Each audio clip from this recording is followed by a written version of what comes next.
आज हम लोग मैथ्स में ज्योमेट्री पढ़ेंगे।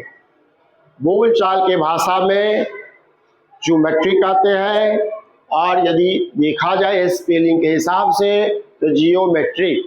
जियोमेट्री, जियो का अर्थ होता है भू, भू का मतलब अर्थ।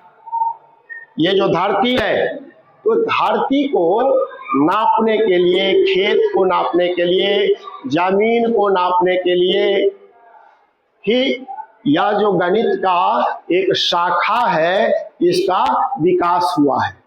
यानी ज्योमेट्री में आप नाप से संबंधित चीज सब पढ़ेंगे। तो ज्योमेट्री का मतलब तो आप समझ गए।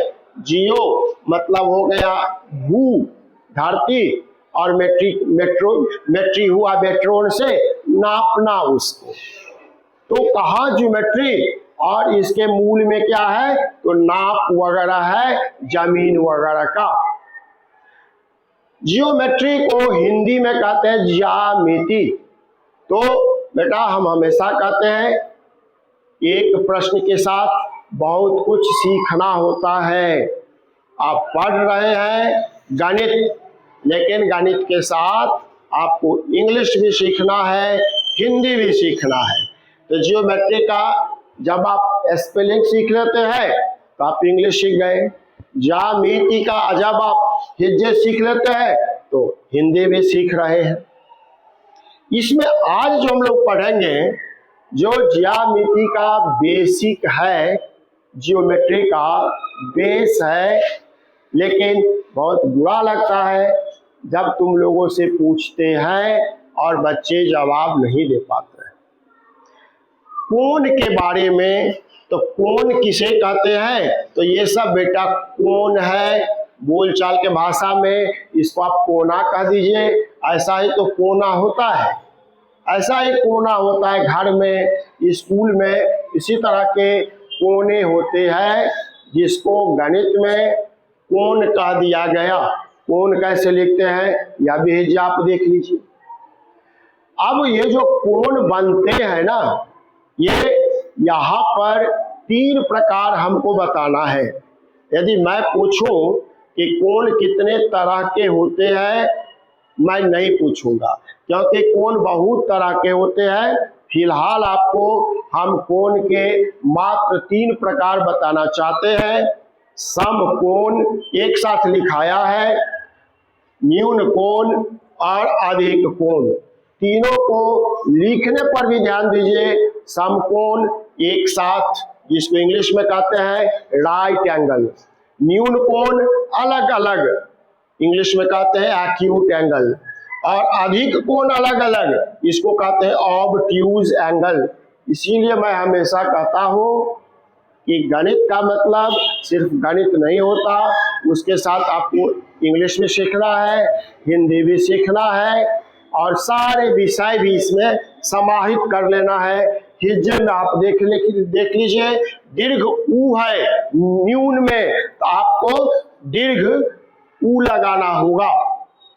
अब समकोण कब बनता है, तो समकोण बनता है कि जब 2 किरणें एक दूसरे को काट दे एकदम लंबवत, तो ये जो बीच का कोण है यही बन जाता है समकोण कहते हैं।